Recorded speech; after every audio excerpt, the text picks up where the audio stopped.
चलो देखो, जो लोग बाद में आए बेटा, जिनका कार्ड अगर नहीं इशू हुआ है वो कार्ड इशू करवा लेंगे लोग, ठीक। जिनका भी नहीं हुआ है वो लोग अपना कार्ड इशू करवा लेंगे। चलो देखो बेटा, कहाँ तक हुआ था आपका? कोहेसिव एडिशिव हो गया था। लास्ट लेक्चर आपके बेटा कोहेसिव फोर्स है, एडिशिव फोर्सेज आपके हो गया था।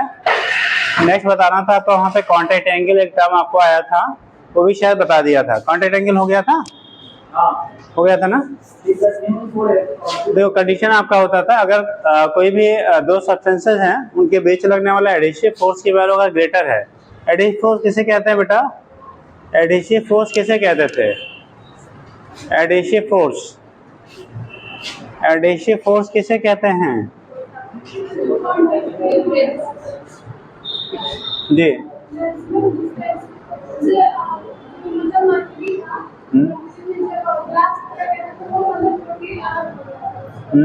नहीं, अभी कितना इतना केवल बता दो, एडिशिव फोर्स क्या होता है?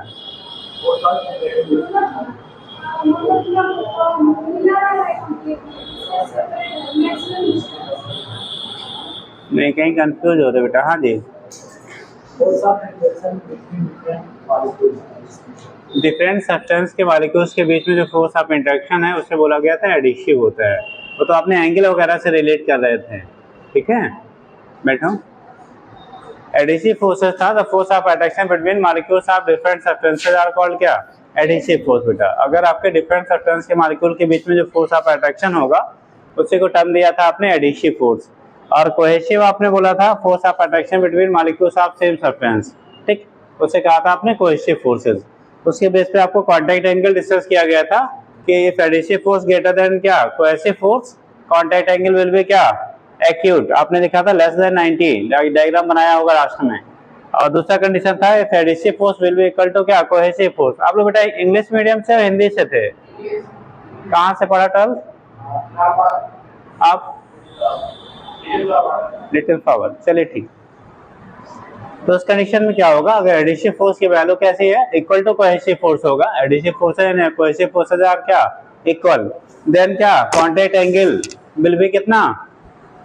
लास्ट पीरियड में कितने लोग नहीं थे? लास्ट लेक्चर में कितने लोग नहीं थे? कितने लोग नहीं थे, ठीक। तो उस केस में वहां पे क्या था? 90 डिग्री आपने बनाया था। और जब आपका एडिशिव फोर्सेस की value less than cohesive force था तो एंगल आपका क्या? कॉन्टैक्ट एंगल ऑब्ट्यूज था और वैल्यू मोर देन 90 डिग्री था, ठीक। तो कंडीशन आपका 3 वहां पे सिचुएशन राइज होता है।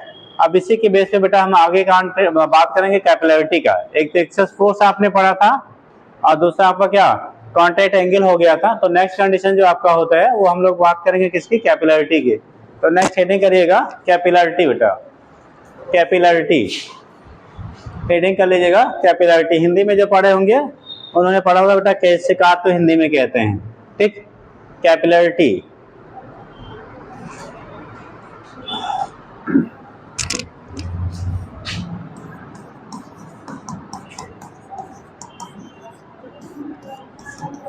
कैपिलरिटी देखो होता क्या?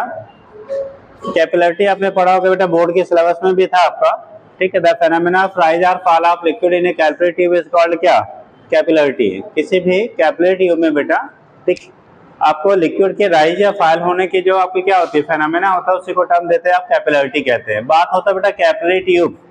कैपिलरी ट्यूब हिंदी में वालों ने पढ़ा हुआ केशिका, केशनाली, मतलब जिसकी पोर की साइज वेरी स्मॉल हो। ऐसा नहीं आप 4 इंच का एक पाइप जमीन में डाल देंगे और पानी बाहर अपने से निकलेगा, ऐसा नहीं पॉसिबल होता है। आप बायो वाले हो सभी लोग, अपने क्या जो लॉन्ग प्लांट्स होते हैं, लार्ज साइज के प्लांट्स होते हैं, वहां पे जो मिनरल्स एंड क्या वाटर का क्या अपर लेवल का क्या ट्रांसपोर्टेशन आपका होता है, आपने पढ़ा होगा क्या? कैपिलरिटी फेनोमेना के द्वारा ही होता है। जो आपका वाटर एंड क्या जो मिनरल्स है कहाँ से जब से कहाँ तक टॉप तक पहुंचाए जाते हैं, वो किसके द्वारा होता है?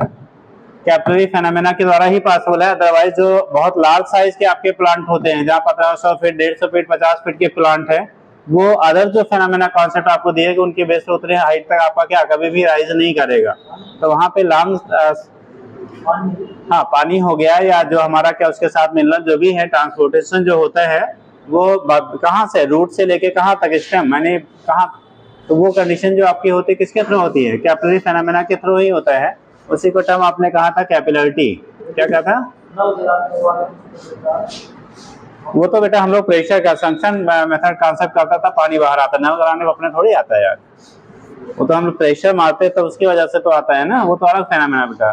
तो कैपिलरिटी फेनोमेना कैपिलरी ट्यूब के लिए एप्लीकेबल है। वो फिलहाल हम लोग यहाँ जब डिजाइन करते हैं तो बेटा ठीक दिखाया जाता है आपको डायग्राम दिखाने के लिए, अदरवाइज उसकी जो पोर की साइज होती है ना, कैपिलरी मतलब क्या, जो आपका क्या हेयर्स हैं, ठीक, बाल है, उनके साइज के अलावा उसके पोर की साइज होती है, ठीक है, तब उस केस में राइज होता है। अदरवाइज सभी लोग क्या पंप लगाने की जरूरत नहीं, सीधे पाइप डाल दिया सीधे पानी वापस ऊपर आ जाएगा, बट ऐसा पॉसिबल नहीं होता। वो कैपिलरी ट्यूब के लिए ही पॉसिबल होता है, जो फेनोमेना हम लोग डिस्कस करते हैं बेटा।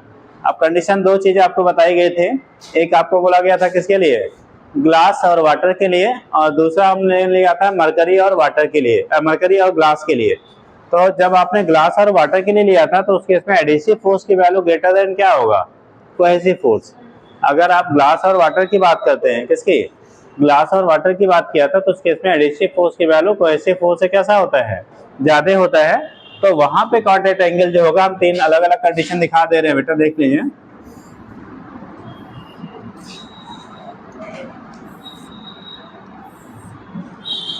ये आपका कैपिलरी ट्यूब है, तो उस कंडीशन में ठीक, जब कैपिलरी ट्यूब की आप बात करोगे, हम तीन कंडीशन बना लेते बेटा।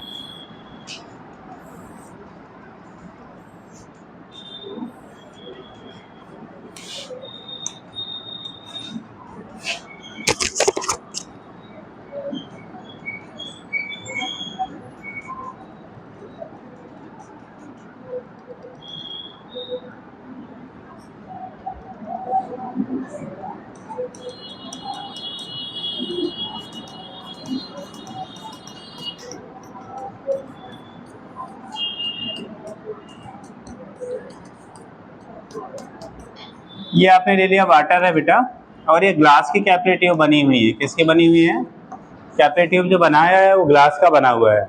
आपने कल आपको एनिला स्ट्रक्चर बताया गया था, जो ग्लास और वाटर के बीच में एडिसिव फोर्स होता है उसकी वैल्यू लार्जर होता है in comparison to cohesive force. तो जब हम लोग किसी कैपिलरी ट्यूब को इसमें डिप करेंगे ना, तो जब डिप करोगे तो जो वाटर कॉलम होता है ना, कैसा, जो वाटर इसमें फिल्ड होगा कैपिलरी ट्यूब में, जब एडिसिव फोर्सेस की वैल्यू ज्यादा है तो उस केस में एक्यूट एंगल का फॉर्मेशन होता है बेटा। और जो शेप आपका होता है उसी को टर्म आप पढ़े होंगे, क्या शेप ऑफ मेनिस्कस बोला जाता है, शेप ऑफ द मेनिस्कस। यानी इस जो हमारा कैपिलरी ट्यूब है इसमें लिक्विड का जो शेप होगा, तीन कंडीशन बनती है, या तो आपका बेटा कॉनकेव होगा, या कॉन्वेक्स होगा, या प्लेन आपका होता है। अगर एडिसिव फोर्स की value greater than cohesive force है, adhesive force will be greater than cohesive, तो शेप जो होता है कॉनकेव होगा। अगर cohesive force is greater than adhesive है तो उस केस में कॉन्वेक्स होता है, और cohesive force will be equal to adhesive force है तो उस कंडीशन में क्या, प्लेन होगा। प्लेन का जो बेस्ट एग्जांपल अपने यहाँ मिलता है, pure water and pure silver के बीच में बनता है। प्योर वाटर एंड प्योर क्या, प्योर सिल्वर, अगर वो दोनों प्योर फॉर्म में है तब आपका प्लेन जो होता है, यानी लिक्विड कॉलम का जो प्लेन होगा, ठीक है, वो कैसा प्लेन सरफेस आपको मिलेगा।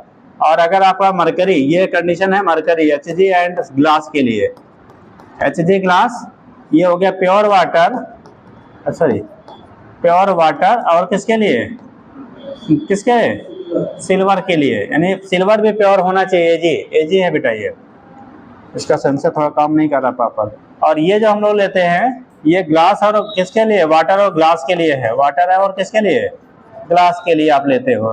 तो वाटर ग्लास के लिए लेते हैं कॉनकेव, मरकरी ग्लास के लिए कॉन्वेक्स, और अगर आपका प्योर वाटर और मरकरी क्या सिल्वर के लिए लेते हैं तो प्लेन होता है। ये चीजें कल अभी आपको लास्ट लेक्चर में डिस्कस किया गया था। तो यहाँ पे क्योंकि हम लोग जो डिस्कस करने जा रहे हैं ये वाटर है और ग्लास और वाटर की बात करेंगे, तो जो शेप ऑफ मेनिस्कस होगा, यानी कि जो लिक्विड कॉलम का आपका शेप होगा यहाँ पे, उसको हम जब रिप्रेजेंट करेंगे बेटा तो कॉनकेव शेप का बनेगा, कैसा बनेगा, कॉनकेव शेप का बनेगा। अब देखो स्टार्टिंग में पीछे आपको बताया गया था एक पास्कल्स लॉ, आपने पीछे पढ़ा था क्या, पास्कल्स लॉ। पास्कल्स लॉ के अकॉर्डिंग आपको बोला गया था कि एक सेम लेवल पे, सेम लिक्विड लेवल पे प्रेशर की जो वैल्यू होती है वो सेम सेम होती है। अब जरा, और दूसरा आपने पढ़ा था एक्सेस प्रेशर, दूसरा सेकंड पढ़ा था क्या, एक्सेस प्रेशर। एक्सेस प्रेशर में बोला गया था बेटा अगर कोई भी बॉडी, कोई भी आपका क्या ड्रॉप है या बबल है, अगर उस केस उसका जो कॉनकेव साइड होगा वहां प्रेशर की वैल्यू एक्स्ट्रा होती है in comparison to external side. यानी कि अगर आपका इंटरनल और एक्सटर्नल की बात करेंगे, अगर ये मान लो हमारा एयर बबल था या वाटर ड्रॉप था, तो आपने लिया था अंदर जो प्रेशर डेल्टा पी की वैल्यू होती है वो 2T/R क्या होता था, एक्सेस में होता था आउटर साइड से। अब यहाँ पे जरा आप कंपेयर करोगे बेटा, मान लो हमने पॉइंट ले लिया, एक पॉइंट जस्ट अबव, यहाँ पे हमने पॉइंट ले लिया, एक पॉइंट जस्ट अबव लिया, दूसरा पॉइंट जस्ट बिलो लिया, और तीसरा पॉइंट हम यहाँ पे ले ले रहे हैं बेटा। 3 पॉइंट को कंसीडर कर रहे हैं, ध्यान रखें थोड़ा सा यहाँ पे छोटा बनेगा। ये मान लिया आपने पॉइंट ए ले लिया, this is point B and this is point सी।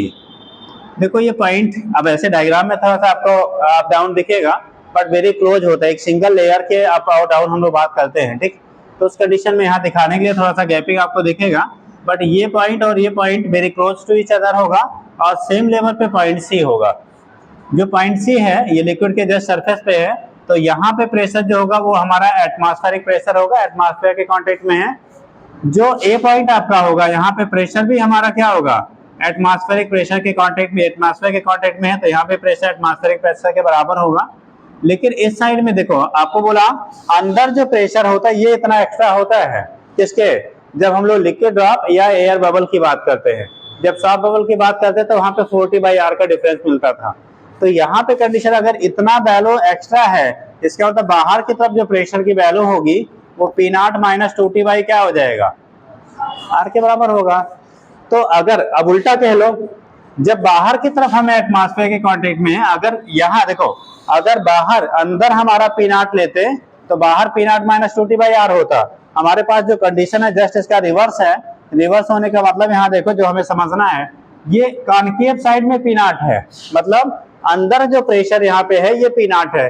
तो उस कंडीशन में बाहर वाला प्रेशर यानी आउटसाइड का प्रेशर जो हुआ वो P0 माइनस कितना आ रहा है, 2T/R। अब जरा सुनना, यहाँ P0 है तो इसका मतलब बी पॉइंट पे जो प्रेशर यहाँ पे होगा, यहाँ पे P की वैल्यू ये P0 माइनस कितना होगा भाई, कॉन्वेक्स साइड ये डाउनवर्ड वाला बेटा है और अपर वाला क्या है वो कॉनकेव साइड में है। कॉनकेव साइड में हमेशा प्रेशर कॉन्वेक्स से 2T/R ज्यादा होगा, किसके लिए, air bubble and liquid drop के लिए। तो उस कंडीशन में यहाँ पे जो प्रेशर की वैल्यू है ये 2T लेसर है, और ऊपर वाला जो प्रेशर है थोड़ा क्लियर नहीं हो रहा होगा, इसको हम फिर से लिख दे रहे हैं बेटा।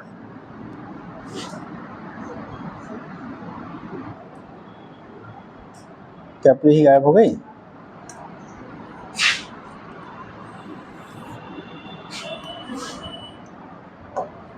देखो इस कंडीशन में जो प्रेशर है ये अपने एटमॉस्फेयर कांटेक्ट में तो P0 लिया आपने।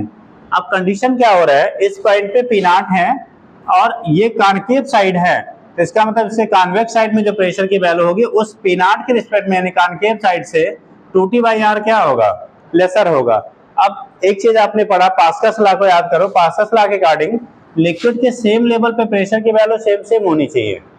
इक्वल लेवल पे जो प्रेशर आपका होता है वो क्या होगा, सेम होगा। अब जबकि यहाँ प्रेशर जो वैल्यू पॉइंट बी पे है, इसे पॉइंट आपको ए लिया था, this is the point A, ये पॉइंट बी लिया, इसे पॉइंट सी लिया, तो बी पॉइंट सी पॉइंट एक सेम लेवल पे लाई कर रहे हैं।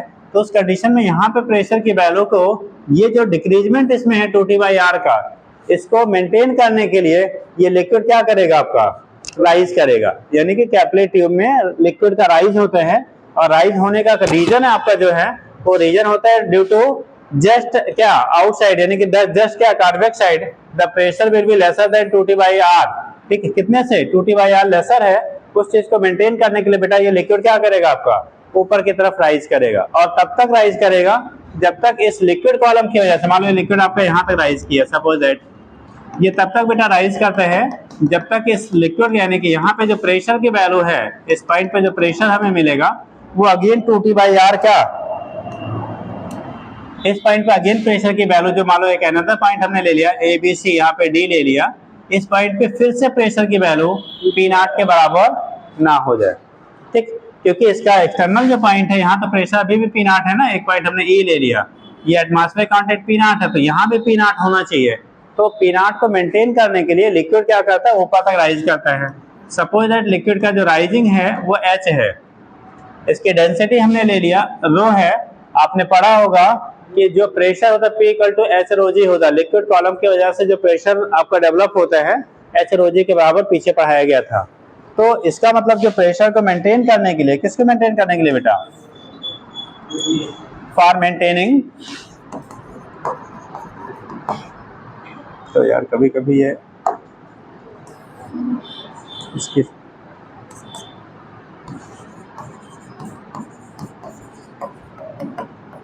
maintaining pressure equal at point equal at point कहाँ पे, B and C, B and C जैसा डायग्राम लिखा है B and C, liquid will be rise in capillary tube, capillary tube, ठीक।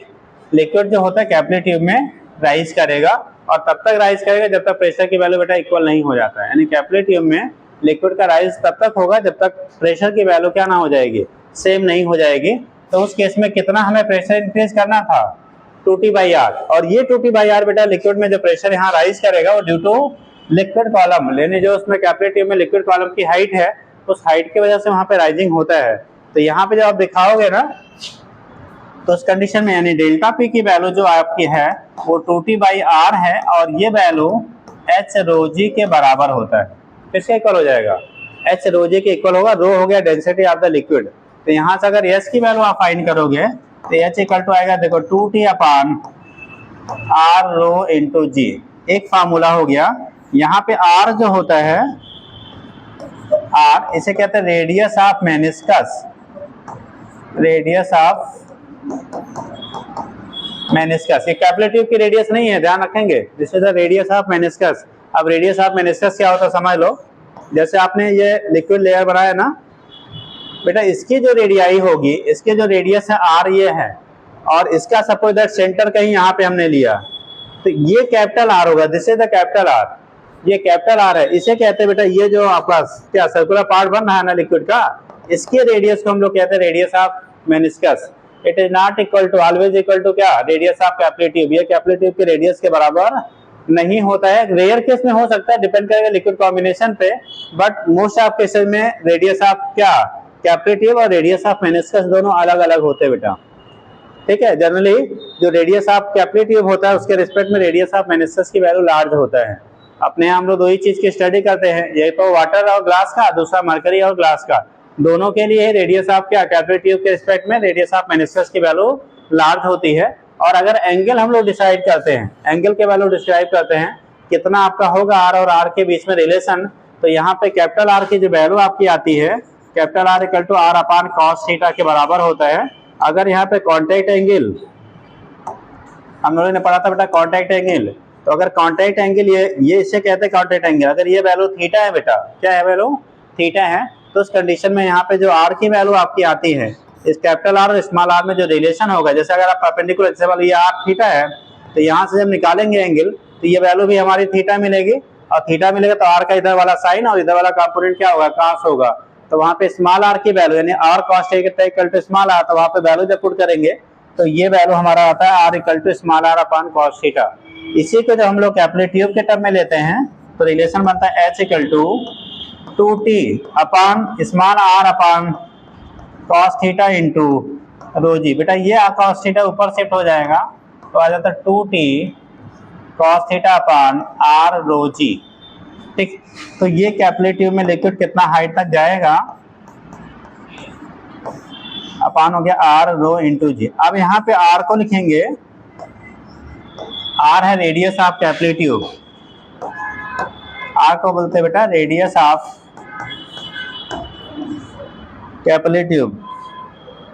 इसका सेंसर धीरे धीरे खराब हो रहा है यार इतनी जल्दी। रेडियस ऑफ कैपिलरी ट्यूब, तो जब कैपिलरी ट्यूब के टर्म में लिखेंगे तो रिलेशन हमारा बनता है H equal to 2t cos theta by R rho G, और जब हम लोग रेडियस ऑफ मेनिस्कस के टर्म में बोलेंगे बेटा तो H equal to 2t upon R rho G होता है। ये कंडीशन आपका होता है। इसी फेनोमेना को हम लोग कैपिलरिटी कहते हैं, जो लिक्विड किसी कैपिलरी ट्यूब में राइज या फॉल करेगा। याद रखेंगे, राइजिंग के लिए अपने यहाँ एग्जांपल जो है वाटर और ग्लास का है, यानी कैपिलरी ट्यूब ग्लास का बना हो और जो लिक्विड है वो वाटर है बेटा। और जब फॉल के लिए बात करेंगे जस्ट इसका, तो वहां पे मरकरी और वाटर की और मरकरी और ग्लास की बात करते हैं। जब मरकरी और ग्लास की बात करेंगे तो अभी मेनिस्कस कैसा है, कॉनकेव है, उस केस में कॉन्वेक्स बनेगा। कॉन्वेक्स बनेगा बेटा तो कहाँ आएगा, फॉल करेगा। और कॉनकेव शेप का बनेगा तो क्या करेगा, राइज करेगा। इसी को कैपिलरिटी कहते हैं। अभी समझ गए हो तो लिखे ना, बोले फिर लिखना शुरू करिए। किसी डाउट हो तो बेटा पूछ लो, अगर किसी को कोई डाउट हो तो पूछ लीजिए, नहीं तो फिर जी पढ़ के आई थी। तब फिर सारी जिम्मेदारी गुरुजी लोग की थोड़ी होती, कुछ अपना भी करके आओ यार। रोज समझाते एक बार देख के आया करो बेटा। एक तो 2-4 साल पहले आप लोग पढ़े हुए हो, वो भी जब पढ़े थे कैसे पढ़े थे भगवान ही जाने, हाँ। और उसके बाद बार बार कहा जाता पढ़ के आइए, ठीक, समझ रहे हैं ना। लेक्चर डिफाइंड है, हम लोग ऑलरेडी 7 लेक्चर नहीं पीछे चल रहे हैं। कितने लेक्चर, 7 लेक्चर। आपका खत्म, थर्मोडायनामिक्स खत्म हो जानी चाहिए थी आज के लेक्चर में। अभी आज के लेक्चर में आधे लेक्चर में थर्मोडायनामिक्स स्टार्ट होगा, ठीक। एक बात देख लीजिए जल्दी से, इसलिए बार बार बोला जाता पढ़ के आया करिए। हम तभी समझाएंगे जब पढ़ के आएंगे, बिना पढ़े आएंगे तो नहीं समझाएंगे फिर, ठीक। वैसे टाइम डिफिनिट है यार। अब आप लोग बिना पढ़े आते हो तो आप खुद सोच लो, बिना पढ़े आएंगे कैसे समझेंगे, या तो पढ़ के आइए। चलो देखो बेटा एक बार जल्दी से समझ लीजिए। बोला क्या जाता है, जब किसी भी कैपिलरी ट्यूब को, ऐसा खाली ये बोली खाली उन्हीं प्रॉब्लम नहीं होगी, बहुतेरों की होगी, कि बहुतेरे बिना पढ़े हुए आते हैं। ऐसा खाली उन्हीं की प्रॉब्लम नहीं है, बहुत सारे मेजॉरिटी में लोग हैं जो बिना कॉपी किताब देखे आते हैं, कहानी सुनते हैं, फिर घर जाते हैं, फिर वही प्रोसेस है, ठीक। तो घर पे जाके जब पढ़ेंगे, क्वेश्चन करेंगे, तभी चीजें क्लियर होंगी बेटा, ठीक है। अब उसके लिए आपको इतना एफर्ट करना पड़ेगा। अब वो 4 घंटा पढ़ के कर लेते कि 14 घंटा पढ़ना पड़ता है, ये आपकी अपनी क्वालिटी पे डिपेंड करता है। और बिना पढ़े भी आते हैं तो भी सब, हाँ, वो भी एक क्वालिटी ही है ना। चलिए देखिए फिर से देख लो बेटा जल्दी से। बोला क्या जाता है, जब किसी कैपिलरी ट्यूब को हम लोग लिक्विड में क्या करेंगे, डिप करेंगे, तो अगर कैपिलरी ट्यूब में जो लिक्विड है उसका जो शेप ऑफ मेनिस्कस है, यानी किसी को हिंदी में पता नहीं अर्धचंद्रक नवचंद्रक कुछ ऐसे बोलते हैं, ठीक। तो अगर ये शेप, इसी को शेप ऑफ मेनिस्कस कहते हैं, अगर वो कॉनकेव शेप का है, ठीक, ऐसे एक स्टेटमेंट याद रखिएगा, कॉनकेव शेप का है तो उस कंडीशन में लिक्विड ऊपर राइज करेगा। कॉन्वेक्स शेप का होगा तो लिक्विड फॉल करेगा। 2 एग्जांपल अपने यहाँ है, वाटर और ग्लास का रहेगा तो शेप कॉनकेव होगा और लिक्विड आपका राइज करेगा। यानी कि ग्लास से कैपिलरी ट्यूब को अगर हम लोग वाटर में डिप करेंगे तो लिक्विड राइज करता है, उल्टा ग्लास से कैपिलरी ट्यूब को अगर मरकरी में आप डिप करोगे तो लेवल क्या करेगा, वो फॉल करेगा। रीजन फॉल और राइज करने का है, यहाँ पे हम लोग पॉइंट्स लेके कंसीडर करते हैं। आपको पास्कल्स लॉ पढ़ाया गया था पीछे, पास्कल्स लॉ के अकॉर्डिंग सेम लिक्विड लेवल पे प्रेशर की वैल्यू सेम होती है। और दूसरा भी अभी पिछले लेक्चर में आपको बोला गया था, एक्सेस प्रेशर बोला गया, कोई भी अगर स्पेकल शेप का है, चाहे लिक्विड ड्रॉप हो, चाहे क्या एयर बबल हो, चाहे आपका क्या हो सॉफ्ट बबल हो, कुछ भी है, उसका जो कॉनकेव साइड होगा वहां पे प्रेशर की वैल्यू कॉन्वेक्स साइड से ज्यादा होता है। अगर एक सरफेस का उस जो भी हमारा कम सरफेस है, अगर एक लिक्विड के कांटेक्ट में है, एक एयर में है, तो प्रेशर डिफरेंस 2T/R होगा। दोनों साइड से अगर एयर है तो उस कंडीशन में प्रेशर डिफरेंस 4T/R होता था। तो यहाँ पे देखो, इधर तो वाटर है, इधर केवल एयर है, तो एक सरफेस है, तो यानी प्रेशर डिफरेंस दोनों पॉइंट का 2T/R के बराबर होगा। तो हमने पॉइंट लिया यहाँ पे A, B और C, ये तीनों वेरी क्लोज यानी सेम लेवल पे लगभग है। आपको दिखाने के लिए आपको थोड़ा सा लेवल क्या किया गया है, अप एंड डाउन आपको दिख रहा है, बट एक्चुअल में इसका जो लेवल है वो कैसा है, सेम। अरे भाई, एक वाटर का एक अगर लेयर की बात करोगे बेटा, एक लेयर की थिकनेस कितनी होगी, नेग्लिजिबल होगी, तो उस केस में बराबर होता है। तो हमने प्रेशर, ये चूंकि एटमॉस्फेयर के कांटेक्ट में है, एयर के कांटेक्ट में है, तो जब एयर के कांटेक्ट में है तो यहाँ प्रेशर जो होगा उसे कहेंगे एटमॉस्फेरिक प्रेशर। और एटमॉस्फेरिक प्रेशर को जनरली आपने P0 से दिखाया होगा, आप कुछ भी ले सकते हैं, बट जनरली हम लोग P0 से इंडिकेट करते हैं बेटा। तो यहाँ पे P0 है, ये भी लिक्विड सरफेस पे लिया, यहाँ भी प्रेशर P0 है, ये just below the liquid surface है, वहां पे प्रेशर P0 होना चाहिए क्योंकि लेवल सेम है, बट प्रेशर कॉनकेव से, ये कॉन्वेक्स सरफेस होने की वजह से प्रेशर की वैल्यू 2T/R क्या है, कम है, क्योंकि कॉनकेव सरफेस के रिस्पेक्ट में कॉन्वेक्स सरफेस पे प्रेशर की वैल्यू 2T/R क्या होगा, यहाँ पे लेसर होगा। अब इस प्रेशर को, पास्कल्स लॉ को फॉलो करने के लिए, इस प्रेशर को मेंटेन करने के लिए लिक्विड कैपिलरी ट्यूब में क्या करता है, ऊपर की तरफ राइज करेगा। अगर इधर प्रेशर ज्यादा होता तो कहाँ जाता, नीचे की तरफ फॉल करता। अब यहाँ प्रेशर कम है तो उस केस में लिक्विड क्या करेगा, राइज करेगा। और बेटा राइजिंग तब तक होते हैं जब तक प्रेशर जो है वो सेम ना हो जाए, जब तक प्रेशर की वैल्यू ना हो, क्या ना हो जाए, इक्वल ना हो जाए। अब ये लिक्विड तब तक इस कैपिलरी ट्यूब में ऊपर राइज करेगा जब तक इस लिक्विड कॉलम की वजह से जो इसमें राइजिंग हुआ है, इस राइज की वजह से जो यहाँ पे प्रेशर आपका डेवलप हो रहा है उसकी वैल्यू, ठीक है, यानी इस पॉइंट पे जो प्रेशर है वो इंक्रीज करके फिर से दोबारा किसके बराबर ना हो जाए, P0 के बराबर ना हो जाए। अब P0 के बराबर होने के लिए कितना बढ़ाना पड़ेगा, 2T/R, यानी कि जो राइज करना पड़ेगा हमें प्रेशर में 2T/R राइज करना पड़ेगा। तो वही लिखा है, for maintaining pressure equal at point B and C liquid will be rise in the capillary tube, यानी लिक्विड जो है कैपिलरी ट्यूब में राइज करेगा।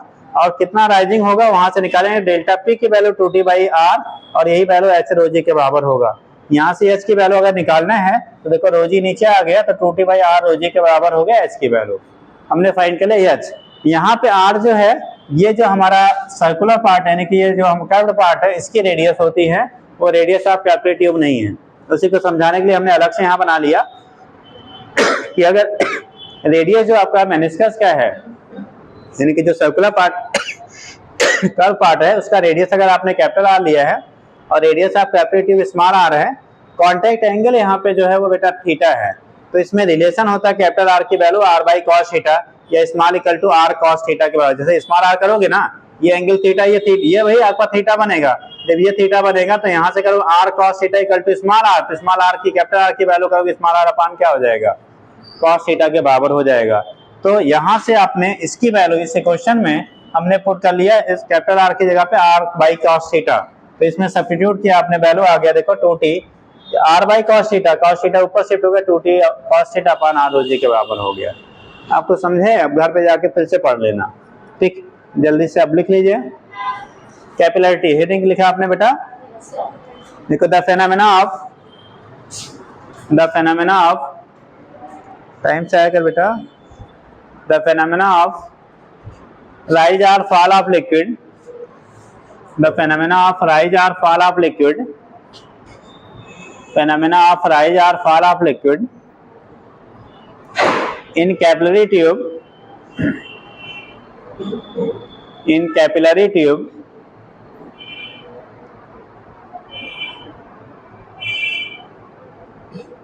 in capillary tube is called capillarity, is called capillarity।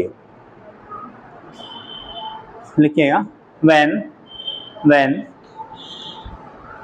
Next line से लिखिए, next line से लिखना बेटा, when shape of meniscus in capillary tube, when shape of meniscus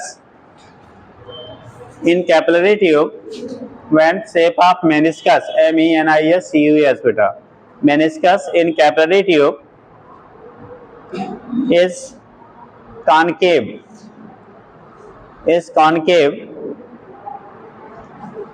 then liquid will rise in the capillary tube, then liquid will rise in the capillary tube for maintaining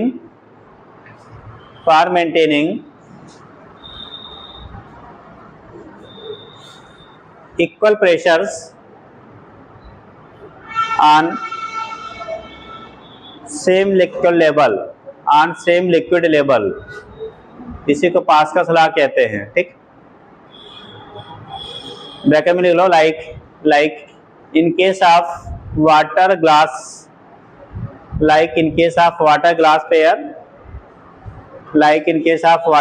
pair, हो गया, water glass pair, यानी water और glass के बीच में अगर combination होगा तो ये सिचुएशन आपका बनता है बेटा, ठीक। लिखिएगा नेक्स्ट लाइन से, while if shape of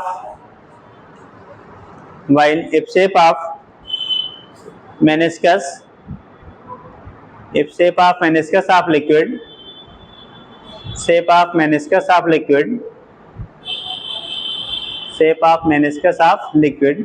in capillary tube, shape of meniscus of liquid in capillary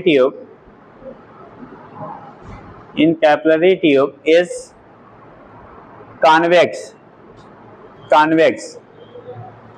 then liquid will fall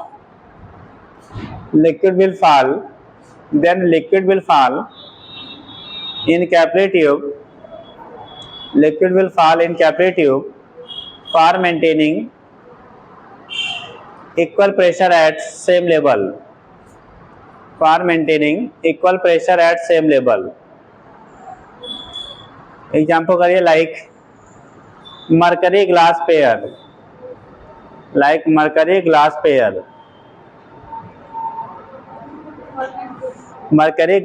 बेटा,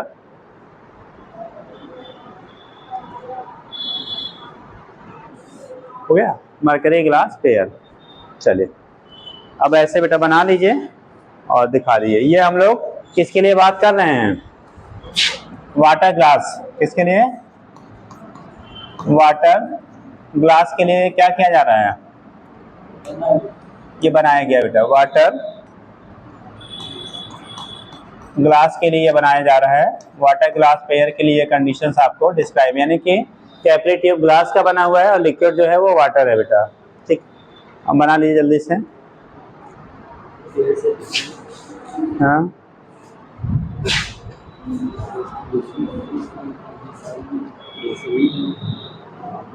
अच्छा, साइन कितने लोग का नहीं हुआ बेटा?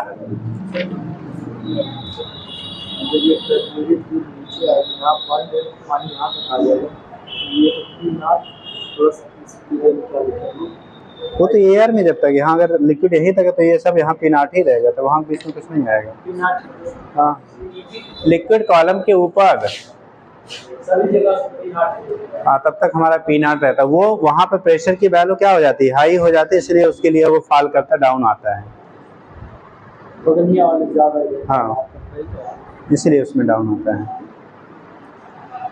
सराउंडिंग के बगल कैपिलरी ट्यूब के बाहर की जो लेयर है, ठीक, उससे हम लोग कंपेयर करते हैं। ओके, जल्दी करिए।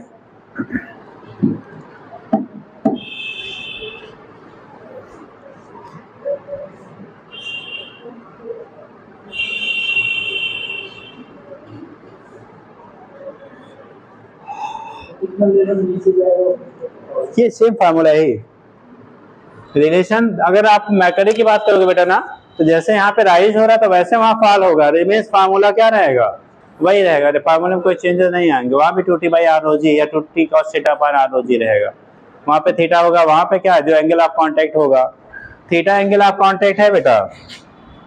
यहाँ पे R radius of capillary tube, theta contact angle,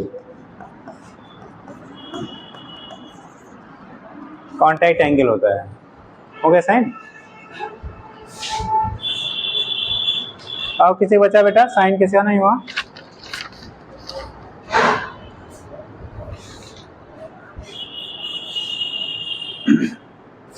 जल्दी करिए।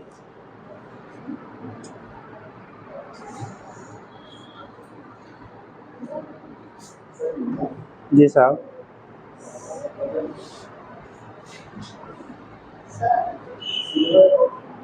अब एक लोग की हाँ क्या? थीटा कॉन्टेक्ट एंगल, हाँ हाँ। तो ना तो राइज होगा ना तो फॉल होगा।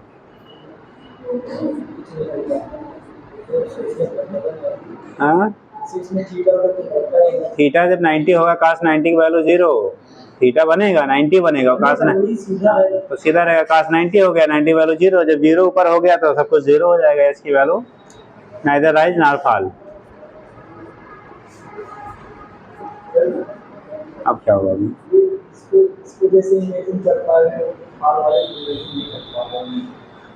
जब नीचे कब आएगा? जब कॉन्ट्रैक्ट एंगल 90 से ज्यादा होगा, और जब कास की वैल्यू मोर देन 90 होता तो नेगेटिव कोऑर्डिनेट आ जाता है। वैल्यू क्या आएगी? नेगेटिव।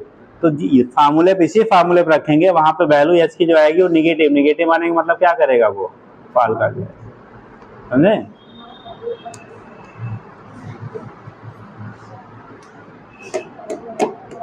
ओके भाई, जल्दी करो।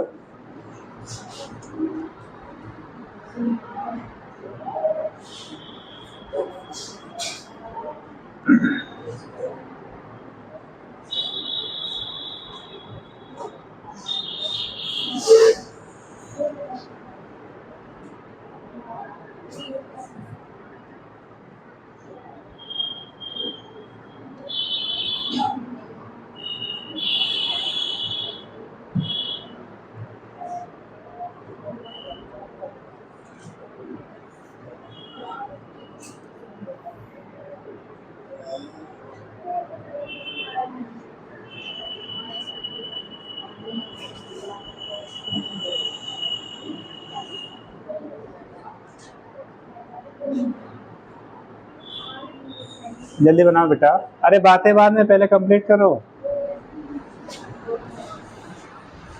अब इसमें कंडीशन देख लीजिए, हटाए। अरे अभी आधे लोग लिख रहे हैं यार। ओके बेटा, देखो अगर कॉन्टैक्ट एंगल की वैल्यू जो है, कंडीशन बनता है contact angle if theta greater than 90 degree हो जाए, थीटा की वैल्यू जब ग्रेटर देन 90 डिग्री होगा तो कॉस क्या, यानी कि एंगल अगर मोर देन 90 है तो उस केस में कॉस की वैल्यू क्या आएगी, निगेटिव आएगी। और जब निगेटिव आएगा तो लिक्विड राइज करने के बजाय क्या करेगा, फॉल करेगा। ठीक, यानी थीटा की वैल्यू अगर 90 डिग्री से ज्यादा है then cos theta will be negative, will be क्या, negative, that is liquid will fall, liquid will क्या, will fall in capillary tube, in capillary tube, in capillary tube। Example कर सकते हैं मरकरी क्या, मरकरी और ग्लास के बीच में, आपने पीछे बताया था मरकरी ग्लास के लिए जो कॉन्टैक्ट एंगल की वैल्यू होती है मोर देन 90 होता है। जब मोर देन 90 होगा तो लिक्विड राइज करने के बजाय बेटा फॉल कर जाएगा। ठीक, और वाटर के लिए कम होता है, लेस देन 90 है तो पॉजिटिव रहेगा, पॉजिटिव रहेगा तो क्या करेगा, राइज क्या जाएगा। और अगर थीटा की वैल्यू एग्जैक्टली 90 हो जाता बेटा, अब तीनों हम लिख देते हैं, theta less than 90 degree then cos theta will be positive. कैसा आएगा, will be positive, यहाँ cos theta value positive, that is liquid will be rise in capillary tube। Capillary tube में जो होगा वो लिक्विड क्या करेगा, राइज करेगा। और इसका एग्जांपल आपका जो बनाया गया क्या है, वाटर एंड ग्लास, वाटर और ग्लास का अगर कंडीशन है तो ये बनेगा। और थर्ड कंडीशन आप बना सकते हो if theta equal to 90 degree, तो cos 90 की वैल्यू कितनी हो जाएगी, 0। अगर थीटा की वैल्यू आपकी 90 डिग्री हो गई, cos 90 की वैल्यू क्या हो गया, 0, तो उस केस में h की वैल्यू क्या आएगी, 0। h की वैल्यू 0 आने का मतलब, अरे h equal to 2t cos theta by r g है ना, तो h की वैल्यू 0 आने का मतलब that is liquid, liquid neither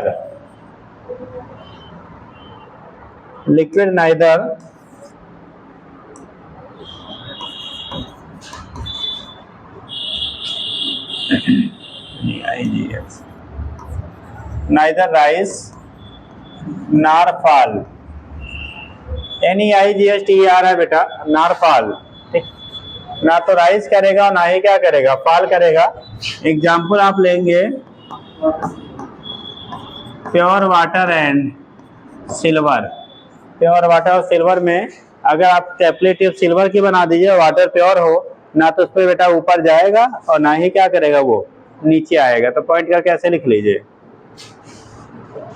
जल्दी से।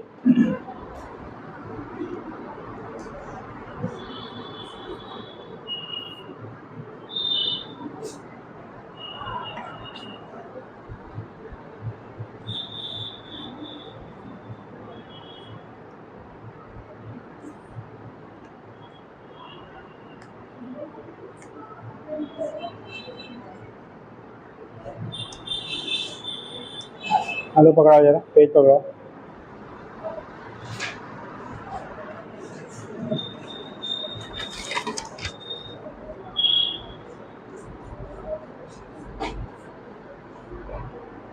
कल आप लोगों में कितने लोग एब्सेंट थे, क्यों एब्सेंट इतना रहते हो जी, क्यों, हैं? अच्छा खराब हो गया तो इसलिए नहीं आ पाए। बाकी लोग देखो, सीधी सी बात है बेटा, अगर रेगुलर आप रहोगे तभी कुछ सीख पाओगे। ठीक, या तो आपको इतना आता हो तो बात अलग की है, नहीं आता है तो रेगुलर रहेंगे तभी सीख पाएंगे, कोई भी सब्जेक्ट हो। ठीक, अगर आप इरेगुलर पहुंचेंगे तो फिर वही रहेगा, हमने भी कोचिंग ज्वाइन किया था, है ना, हाँ अरे यार कॉपी किताब में तो सब कुछ लिखा हुआ है, कॉपी क्या जरूरत है? हाँ हाँ जी, अगर इतना ही आ जाए करे तो घर बैठ के सब कॉपी पूरा करके ही ना आना हो जाए, है ना? नहीं कारण तो बात अलग ही है, कोई अगर जेन्युइन रीजन है तो ठीक है, बहुत सारे शौक में नहीं आते हैं। अच्छा 3 दिन लगातार चले गए, अब चौथा दिन तो गैप होना चाहिए। हाँ ठीक, चलिए हो गया बेटा।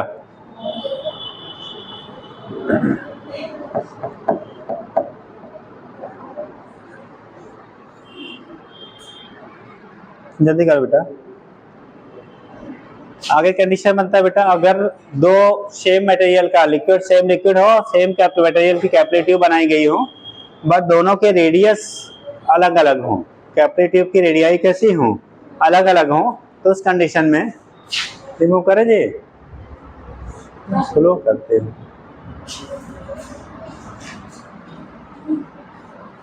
चलो देखो बोला क्या जा रहा है, अगर आपको दो डिफरेंट क्या हैं, क्या कैपिलरी ट्यूब है, ठीक, for two different capillary tube for two capillary tube of same material, कैसा है बेटा, same material but different radius, या रेडियाई कर लो, जो भी कर लो, रेडियाई, ठीक।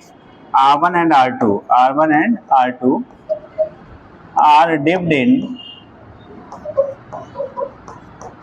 सेम लिक्विड, अगर उनको बेटा सेम लिक्विड में क्या किया जाए, डिप किया जाए, उनकी डिपिंग जो की जा रही है किसमें है, सेम लिक्विड में की जा रही है, तो उस कंडीशन में हमारा क्या होगा, अगर लिक्विड सेम है, उसको जो डिप हम लोग कर रहे हैं उसमें लिक्विड कैसा है आपका, सेम है, अगर सेम लिक्विड है तो आपने पढ़ा था, देखो H1 की वैल्यू होगी 2t cos थीटा अपान क्या, R1 इंटू रो जी। अगर सेम लिक्विड है, सेम कैपिलरी ट्यूब है बेटा, तो कॉन्टैक्ट एंगल की वैल्यू सेम रहेगी, वो चेंज नहीं होगा। ऐसा नहीं कि आपने कैपिलरी ट्यूब मोटा लगा दिया तो उस केस में कॉन्टैक्ट एंगल चेंज हो, कॉन्टैक्ट एंगल सेम रहता है, वो मटेरियल के nature, temperature and physical condition पे डिपेंड करता है। अगर लिक्विड सेम है और जिस मटेरियल है रॉड बना हो सेम हो, तो उस केस में कॉन्टैक्ट एंगल की वैल्यू सेम रहेगा, उसमें कोई कॉन्टेमिनेशन और कोई टेम्परेचर में चेंज नहीं किया गया है, तो ठीक। तो ये हो जाएगा बेटा, और H2 की वैल्यू होगा, एंड H2 की वैल्यू 2t cos थीटा अपान कितना हो जाएगा, R2 रो जी। तो यानी कि फर्स्ट और सेकंड को कंपेयर कर दिया जाए by question first and second, अगर दोनों कंपेयर करो तो देखो H1 upon H2 2t cos theta upon rho G, 2t cos theta upon rho G, दोनों बेटा ऊपर नीचे क्वेश्चन में कैंसिल हो जाएगा, ये 1 अपान R1 अपान 1 अपान R2 होगा, R2 कहाँ शिफ्ट हो जाएगा ऊपर, तो R2 बाई R1, या हम लोग इसी को क्या लेते हैं H1, देखो क्रॉस मल्टीप्लाई करो, H1 into R1 equal to H2 into कितना R2, यानी कि कैपिलरी ट्यूब की रेडियाई अगर ज्यादा होगी तो हाइट उसमें जो राइज करेगा वो कम होगा, अगर रेडियाई कम होगी तो हाइट क्या होगा, ज्यादा होगा। यानी कि अगर कैपिलरी ट्यूब बेटा थिन लेंगे, पतला लेंगे, तो उसमें जो राइज लिक्विड का होगा, वो राइज या फॉल जो भी हो रहा है, फिलहाल हम लोग डिस्कस राइज को करते हैं क्योंकि मेनली क्वेश्चन राइज पे बनता है, तो जो राइज आपका लिक्विड का होगा कैपिलरी ट्यूब में वो लार्ज होगा, और अगर हम लोग क्या लेते हैं कैपिलरी ट्यूब थिक ले रहे हैं, ठीक, तो उस केस में आपका जो राइज होगा वो कम होगा, यानी लेसर होगा। दोनों का जो प्रोडक्ट होता है H एंड R वो हमेशा कांस्टेंट रहता है, यानी कि दैट इज आप कह सकते हो H into R, H into R equal to कितना कांस्टेंट, यानी कि H की वैल्यू अगर ज्यादा होगी तो R कम, R की वैल्यू ज्यादा होगी तो H कम रहेगा, दोनों का प्रोडक्ट ऑलवेज जो है कांस्टेंट रहता है, बट फिजिकल कंडीशन सेम हो, टेम्परेचर प्रेशर सेम हो, जो लिक्विड है वो रिमेन्स सेम हो, और जो कैपिलरी ट्यूब जिस मटेरियल का बना है वो सेम होना चाहिए, ठीक, मटेरियल क्या हो, सेम हो, तो नोट कर लीजिए।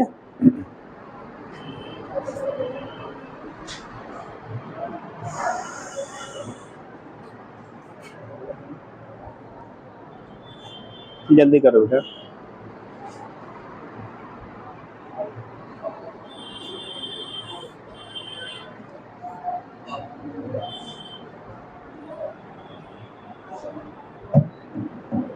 बन गया।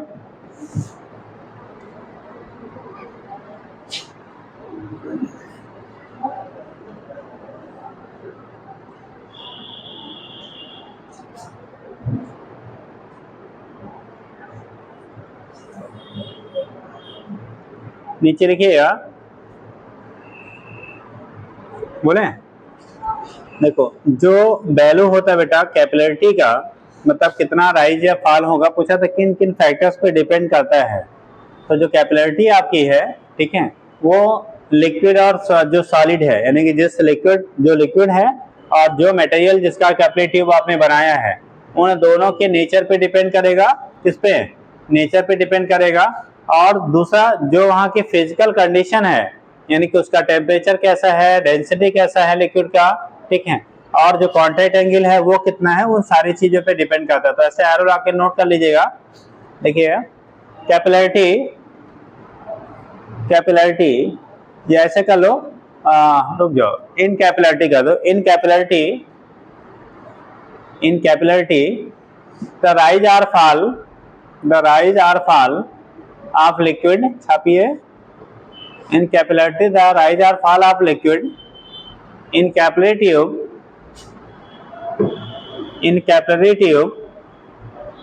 is depends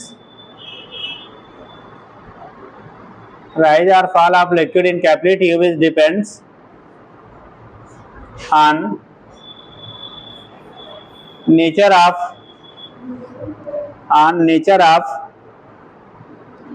both liquid and solids, nature of both liquids and solids, comma, temperature, comma, contact angle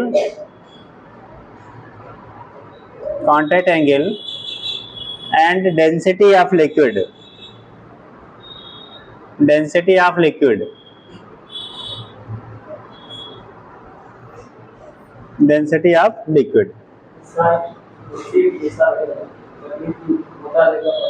तो आपने कर लिया ना, पहले कर लिया रेडियस वगैरह पे, पीछे वो तो पहला पॉइंट बनवा दे पीछे ही।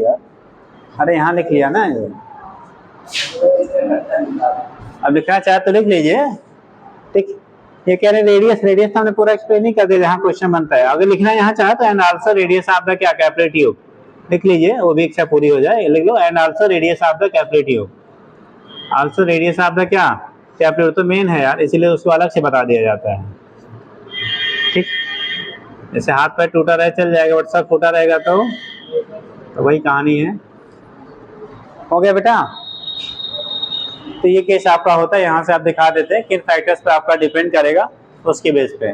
फिर बोला जाता है अगर किसी कैपिलरी ट्यूब को बेटा टिल्ड कर दिया जाए, अगर एक कैपिलरी ट्यूब है लिक्विड, उसमें अगर क्या लिक्विड में उसे टिल्ड कर दिया जाए, ठीक, तो क्या कंडीशन, जैसे मान लो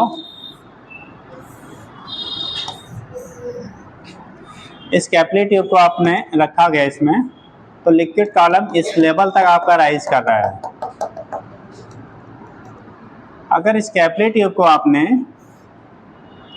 ऐसे आइडेंटिकल कैपिलरी ट्यूब को टिल्ड कर दिया, टेढ़ा कर दिया, झुका दिया, तो बोला क्या जाता है बेटा, अब जो कैपिलरी ट्यूब आपका होगा इसमें लिक्विड का जो राइज होगा,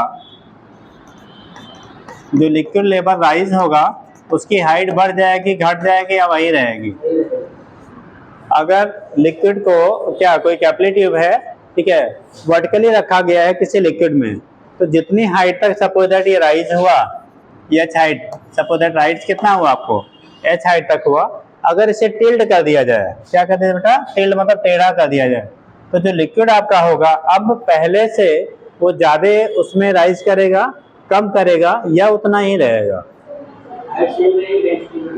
हाँ जी, डेंसिटी में अमाउंट अलग है, डेंसिटी अलग है साहब। अच्छा, अमाउंट बढ़ जाएगा। और लोग इन्होंने कहा हाइट सेम रहेगी, लिक्विड जो आपका उसमें लाई करेगा उसकी अमाउंट बढ़ जाएगी, ज्यादा लिक्विड उसमें लाई करेगा। हाँ, हाइट उतना रहेगा, और क्या तब चेंज आएगा। और लोग कितने लोग कह रहे हैं हाइट सेम रहेगी, हाथ उठाओ। याद रखें बेटा, जब हम लोग कैपिलरी ट्यूब को टिल्ट कर देंगे ना, तो जो एक इसमें लिक्विड राइज कर रहा था ना, राइजिंग जो आपकी हाइट वर्टिकल होगा, वर्टिकल जो हमारा क्या है, हाइट है, ये रिमेंस अगर वहां एच था तो अभी भी एच ही रहेगा। लेकिन जो लिक्विड कॉलम की लेंथ है, ठीक, यहाँ पे यही इसकी लेंथ भी थी, लेकिन अब इसकी लेंथ जो होगी ये हो जाएगी ना, लेंथ ऑफ लिक्विड कॉलम बढ़ जाएगा। और लेंथ बढ़ने से अगर कहा जाए, जैसे इन्होंने कहा मास यानी अमाउंट बढ़ जाएगा, तो जब लेंथ बढ़ गया तो इसमें वो उतना ही थिक आपका कैपिलरी ट्यूब है, तो वहां पे क्या करेगा, आपका जो लेंथ बढ़ा तो मास की वैल्यू भी क्या करेगी, बढ़ जाएगी। बट जो राइज हो रहा था वो दोनों में कैसा रहेगा, सेम सेम। यानी कि अगर किसी कैपिलरी ट्यूब को किसी लिक्विड में आप टिल्ट कर देंगे तो उसमें जो राइज हो रहा था लिक्विड कॉलम का वो रिमेन्स सेम रहेगा, बट लेंथ ऑफ द क्या liquid column in the capillary tube increases. ठीक, कैपिलरी ट्यूब का जो क्या होगा, लेंथ उसमें होगा, ठीक है, वो आप ऐसा देखो, जैसे ये परपेंडिकुलर जैसे था, ये परपेंडिकुलर है तो ये हाइपोटेन्यूज का काम करेगा ना, इसकी वैल्यू हमेशा परपेंडिकुलर से कैसा होगा, लार्जर होगा, तो इसलिए लेंथ की वैल्यू बढ़ जाती है। तो पॉइंट करके लिखिएगा, if A capillary tube, if a capillary tube is tilled in liquid,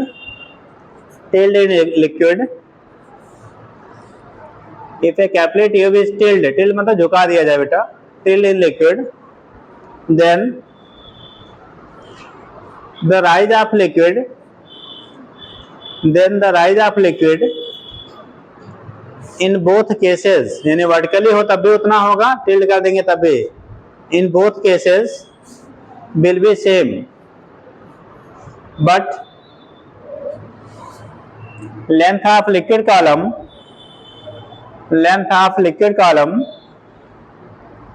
in tilled condition will be, length of liquid column in tilled condition will be,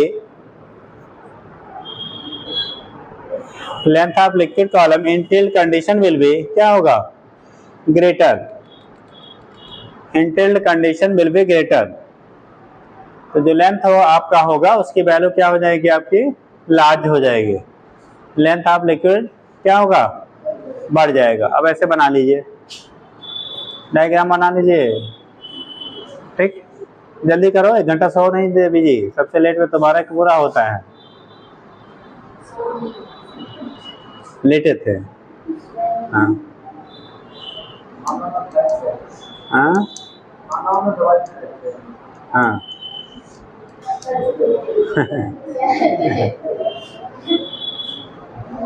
वो ऐसी प्रजाति है, वो खाए ना खाए सब बराबर ही रहेगा, है ना, ऐसा थोड़ी जो तो।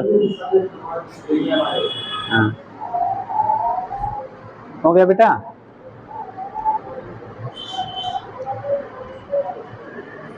जल्दी करिए।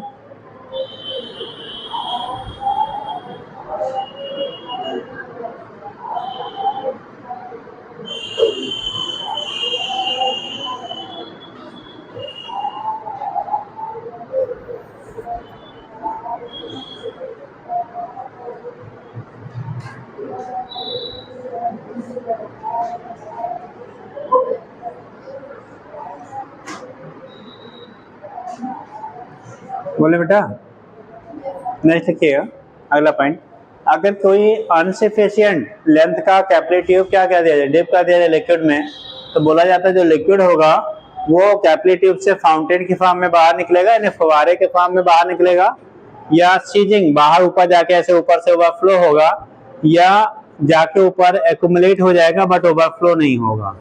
क्या कंडीशन बनती है, किसी अगर इनसफिशिएंट लेंथ की कैपिलरी ट्यूब को लिक्विड में डिप किया जाए तो जो लिक्विड आपका होगा, या ऐसे कह लो, जैसे सपोज दैट ये हमारा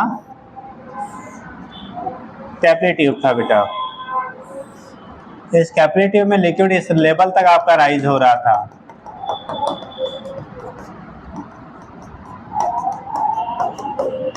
इस लेवल तक लिक्विड आपका राइज हो रहा था, आपने सेम आइडेंटिकल कैपिलरी ट्यूब को अगर मान लो हमने इतना ही लेंथ का एक कैपिलरी ट्यूब इसमें डिप कर दिया, उसकी लेंथ जो है वो पहले वाले के रिस्पेक्ट में कैसा है, कम है।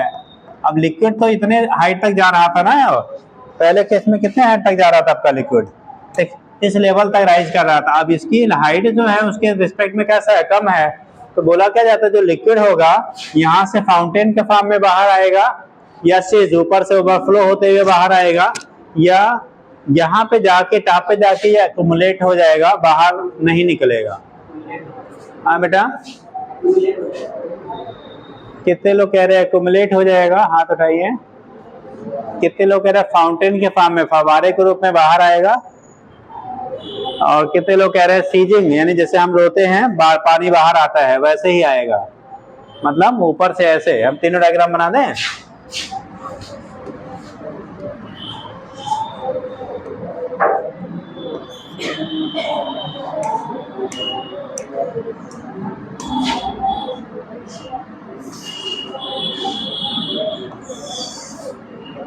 इसमें क्या बोला, ये फाउंटेन के फॉर्म में बाहर आएगा,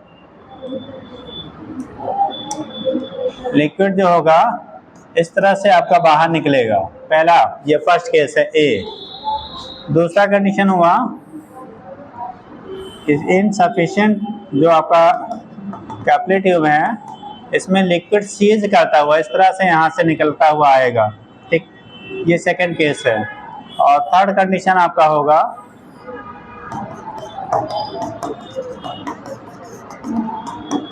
कैपिलरी ट्यूब के टॉप पे पहुंचने के बाद, कैपिलरी ट्यूब के टॉप पे पहुंचने के बाद ये इस तरह से रीसेट हो जाएगा, बट आपका क्या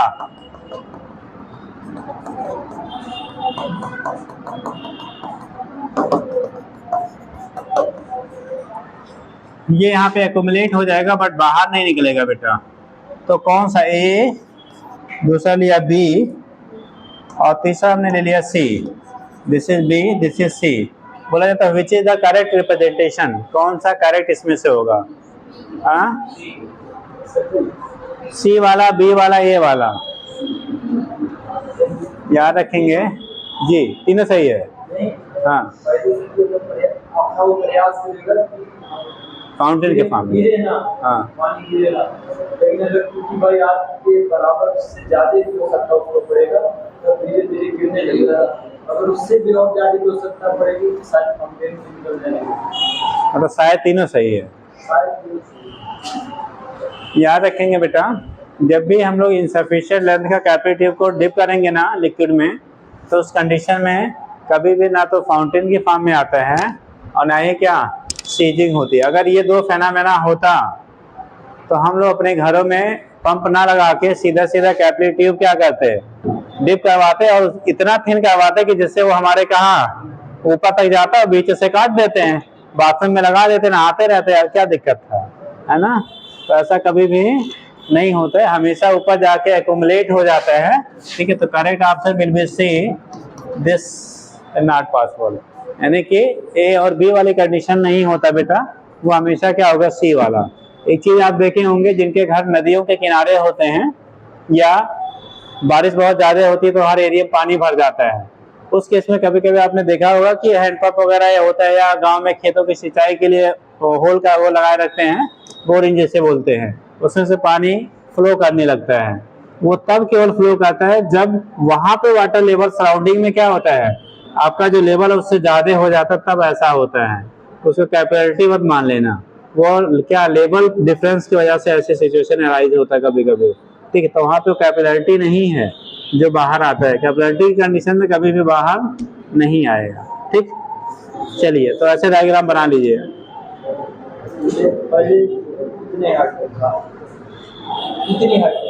जी साहब, उसके बाद हमने काट के इतनी हाइट कर दिया, तो यहाँ से यहाँ तक का मेंटेन करने के लिए तो इतना छोटा सा बना के कर दिया जाएगा।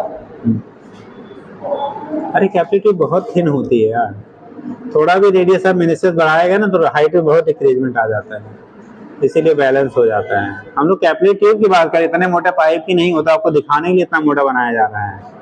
ठीक है, हो गया बेटा, डायग्राम ऐसे बना लीजिए। यहीं पे लिखिए लिक्विड डज नॉट क्या comes out from the capillary tube. एक पॉइंट लिख लिए, if an insufficient length of capillary tube and insufficient या अनसफिशिएंट जो भी कर लो, insufficient length of capillary tube, insufficient length of capillary tube, insufficient length of capillary tube is dipped in liquid, is dipped in liquid, is dipped in liquid, then is dipped in liquid, then liquid will never release from the capillary tube, neither in the form of fountain, neither in the form of fountain, ना तो फवारे के form में, neither in the form of fountain, neither in the form of fountain, nor in seizing form, nor in seizing form as shown, ऐसे दिखा लीजिए। हाँ, neither in seizing form as shown दिखा लो बेटा।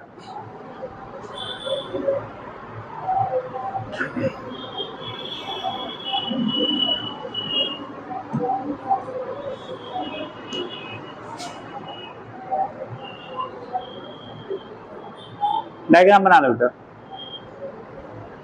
जल्दी करिए लेकिन।